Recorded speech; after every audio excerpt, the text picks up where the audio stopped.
Khan Academy is most known for its collection of videos. So before I go any farther, let me show you a little bit of a montage.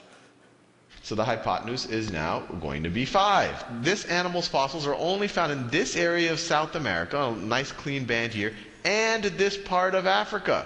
We could integrate over the surface, and the notation usually is a capital sigma. National Assembly, they create the Committee of Public Safety, which sounds like a very nice committee. Notice this is an aldehyde, and it's an alcohol. Start differentiating into effector and memory cells. A galaxy. Hey, there's another galaxy.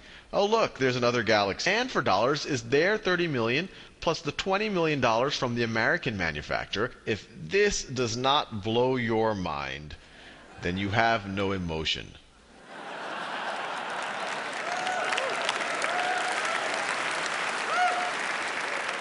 We now have on the order of 2,200 videos covering everything from basic arithmetic all the way to vector calculus and some of the stuff that you saw up there. We have a million students a month using the site, watching on the order of 100 to 200,000 videos a day. But what we're going to talk about in this is how we're going to the next level. But before I do that, I want to talk a little bit about really just how I got started. And some of y'all might know, about 5 years ago, I was an analyst at a hedge fund, and I was in Boston, and I was tutoring my cousins in New Orleans remotely. And I started putting the first YouTube videos up really just as kind of a nice-to-have, just kind of a supplement for my cousins, something that might, give them a refresher or something. And as soon as I put those first YouTube videos up, something interesting happened. Actually, a bunch of interesting things happened. The first was the feedback from my cousins. They told me that they preferred me on YouTube than in person.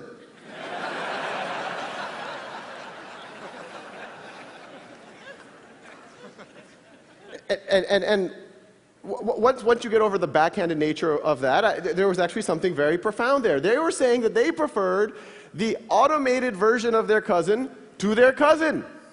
At first it's very unintuitive, but when you actually think about it from their point of view, it makes a ton of sense. You have this situation where now they can pause and repeat their cousin.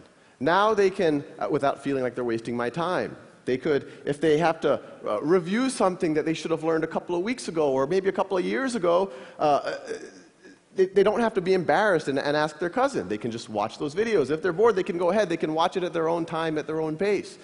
And probably the least appreciated, aspect of this is the notion that the very first time that you're trying to get your brain around a new concept, the very last thing you need is another human being saying, do you understand this? And that's what was happening with the interaction with my cousins before, and now they could just do it kind of in the intimacy of their own room.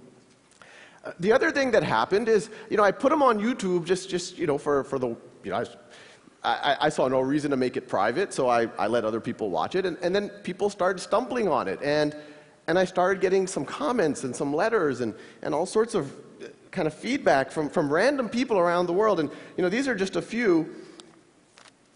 This is actually from one of the original calculus videos, and someone wrote just on YouTube, it was a YouTube comment, "First time I smiled doing a derivative." And let's pause here. This person did a derivative, and then they smiled. And then in response to that same comment, this is on the thread, you could go on YouTube and look at these comments, someone else wrote, same thing here. I actually got a natural high and a good mood for the entire day.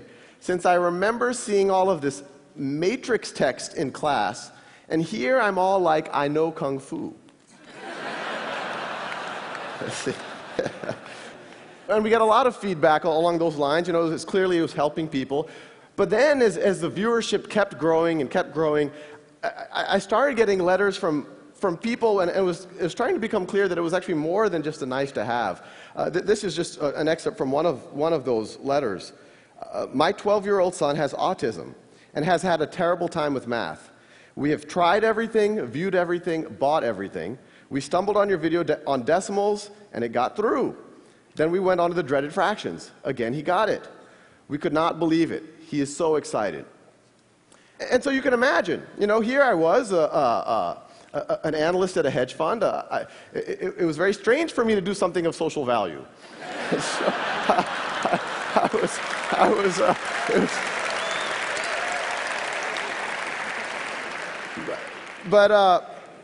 I was excited, so I kept going. And then other things started to dawn on me. That not only would it help my cousins right now, or these people who were sending letters, but it could maybe that this content will never go old, that it could help their kids or their grandkids. If Isaac Newton had done YouTube videos on calculus, I wouldn't have to. Assuming he was good. We don't know. The other thing that happened, and, even at this point, I said, okay, maybe it's a good supplement, it's good for motivated students, it's good for maybe homeschoolers, but I didn't think it would be something that would somehow penetrate the classroom. But then I started getting letters from teachers. And the teachers would write saying, we've used your videos to flip the classroom. You've given the lectures. So now what we do, and this could actually happen in every classroom in America tomorrow, what I do is I assign the lectures for homework, and what used to be homework, I now have the students doing in the classroom. And I want to pause here for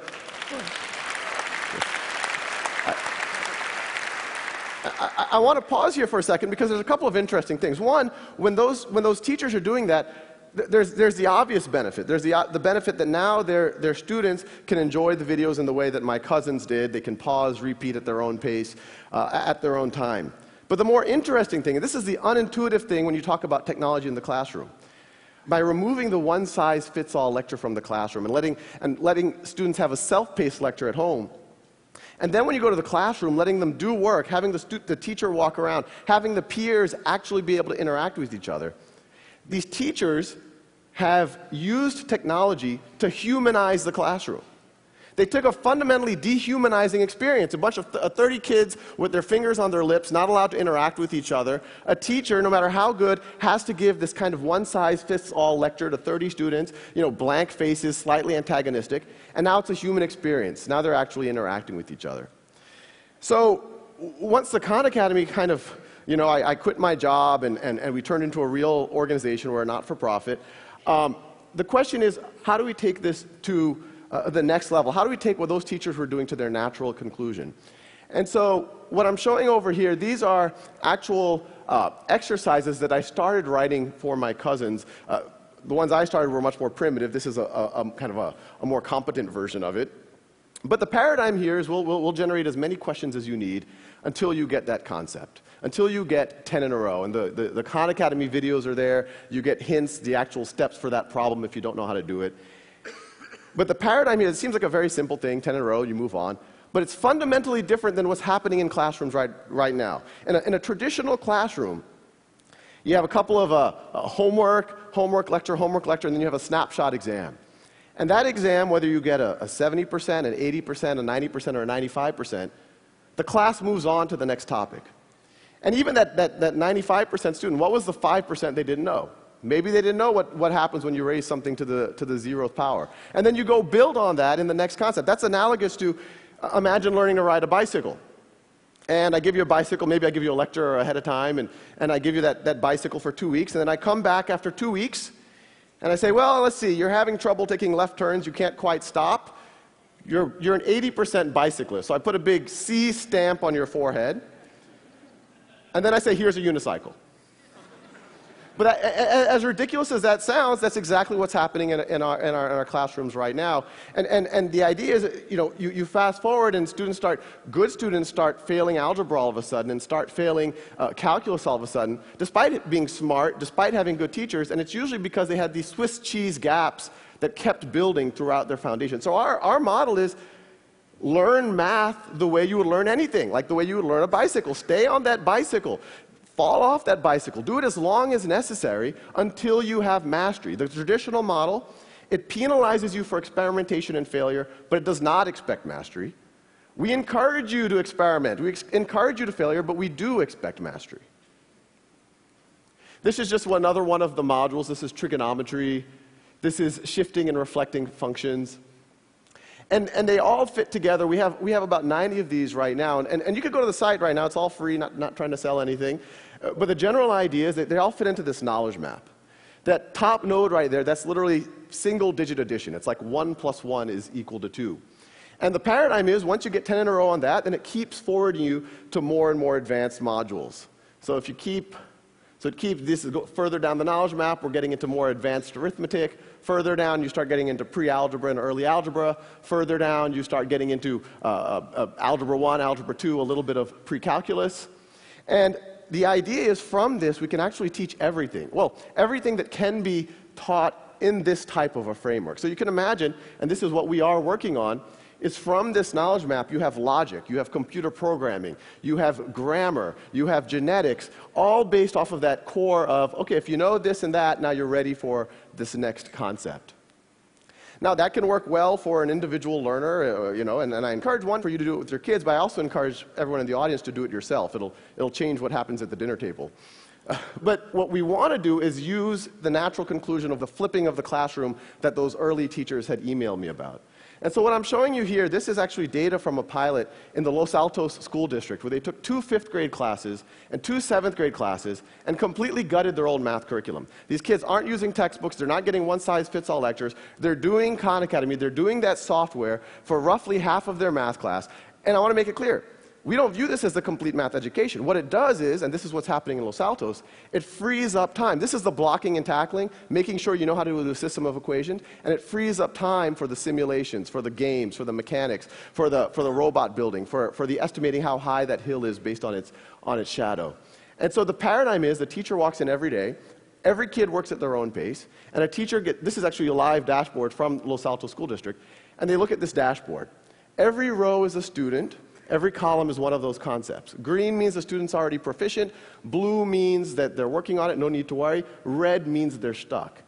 And what the teacher does is literally just says, let me intervene on the red kids. Or even better, let me get one of the green kids who are already proficient in that concept to be the first line of attack and actually tutor their peer.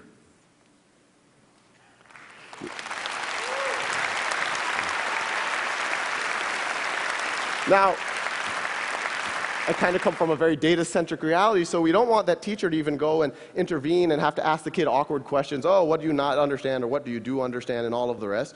So our paradigm is to really arm the teachers with as much data as possible, really data that in almost any other field is expected if you're in finance or marketing or manufacturing. And so the teachers can actually diagnose what's wrong with the students so that they can make their interaction as productive as possible. So now the teachers know exactly what the students have been up to, how long they've been spending every day, what videos have they been watching, when did they pause the videos, what did they stop watching, what exercises are they using, what have they been focused on. The outer circle shows what the exercises they're focused on. The inner circle shows the videos they're focused on.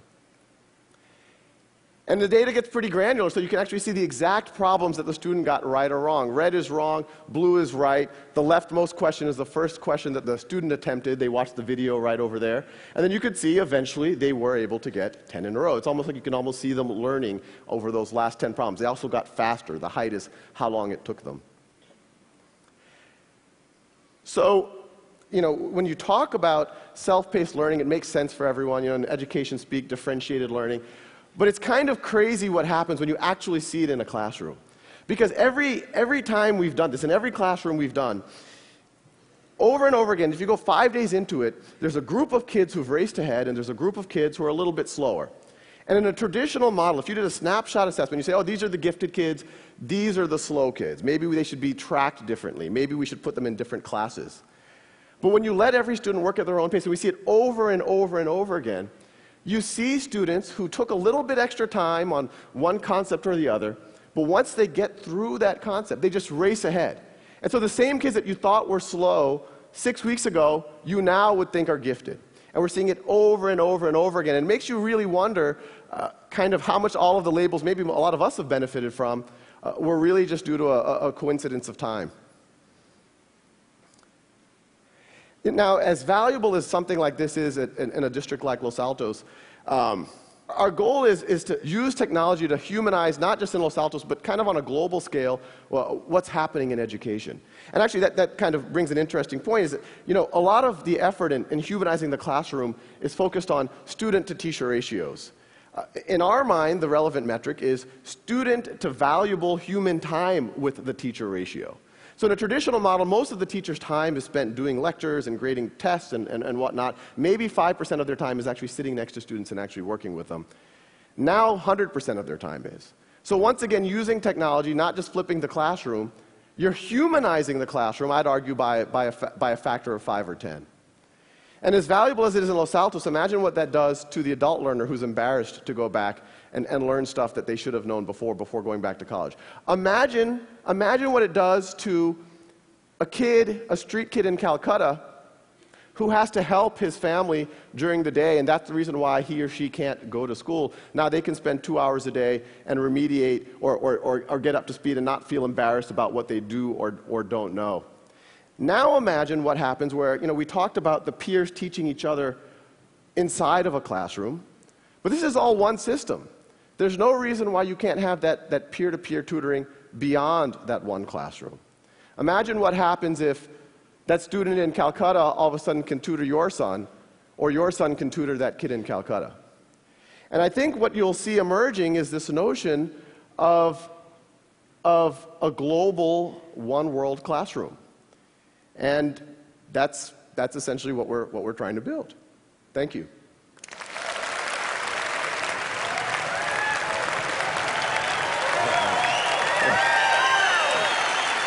I'll ask you about 3 or 4 questions. We have plenty of time. Okay. Yeah.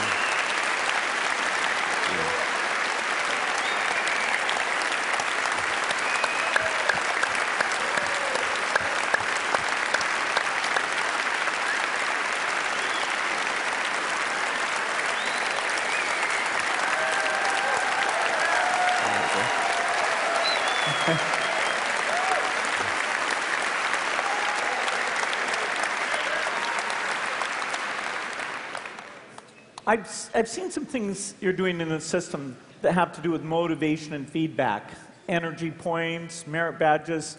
Tell me what you're thinking there. Oh yeah, no, we have an awesome team working on it. It's not, and I have to make it clear, it's not just me anymore. I'm still doing all the videos, but we have a kind of a rock star team doing the software. Yeah, we've put a bunch of game mechanics in there where you get these badges. We're going to start having leaderboards by areas, and you get points. And it's actually been pretty interesting. Just the wording of the badging or how many points you get for doing something, we see on a system-wide basis like tens of thousands of like 5th graders or 6th graders going one direction or another depending on what badge you give them. And the collaboration you're doing with Los Altos, how did that come about? Yeah, no, Los Altos has been it was kind of crazy. They once again, I didn't expect it to be used in classrooms. Someone from their board came and said, oh, what would you do if you had carte blanche in a classroom? And I said, well, I would just, every student work at their own pace on something like this. We'd give a dashboard, and they said, oh, this is kind of radical. We have to think about it. And me and the rest of the team were like, oh, they're never going to want to do this. But literally the next day, they're like, can you start in 2 weeks? And so So it's fifth grade math is where that's going on right now? It's 2 5th grade classes and 2 7th grade classes. And I think they're doing it at the district level. And I think what they're excited about is they can now follow these kids. It's not an only in-school thing. I mean, we've even, on Christmas, we saw some of the kids were doing, and we can track everything. So they can actually track them as they go through the entire district, through the summers, as they go from one teacher to the next. You have this continuity of data that even at the district level they can see. So some of those views we saw were for the teacher to go in and track actually what's going on with those kids. So you're getting feedback on those teacher views to see what they think they need? Oh yeah, actually most of those were kind of specs by the teachers. We made some of those for students so they could see their data, but we have a very tight design loop with the teachers themselves, and they're literally saying, hey, this is nice, but I like that focus graph. A lot of the teachers said, I have a feeling that a lot of the kids are jumping around and not focusing on one topic, so we made that focus diagram for them. So it's all been teacher driven. It's been pretty crazy. Is this ready for prime time? Do you think a lot of classes next school year should try this thing out? Yeah, it's ready. We got 1 million people on the site already, so we can handle a few more. And no reason why it really can't happen in every classroom in America tomorrow. And the vision of the tutoring thing, the idea there is if I'm confused about a topic, somehow right in user interface, I'd find people who are volunteering, maybe see their reputation, and I could schedule and connect up with those people. Absolutely, and this is something that I recommend everyone in this audience to do is those dashboards that teachers have, you can go log in right now and you can essentially become a coach for your kids, your nephews, your cousins, or maybe some kids at the Boys and Girls Club. And yeah, you can start becoming a mentor or tutor really immediately, but yeah, it's all there. Well, it's amazing. I think you've just got a glimpse of the future of education. Thank you. Oh, thank you.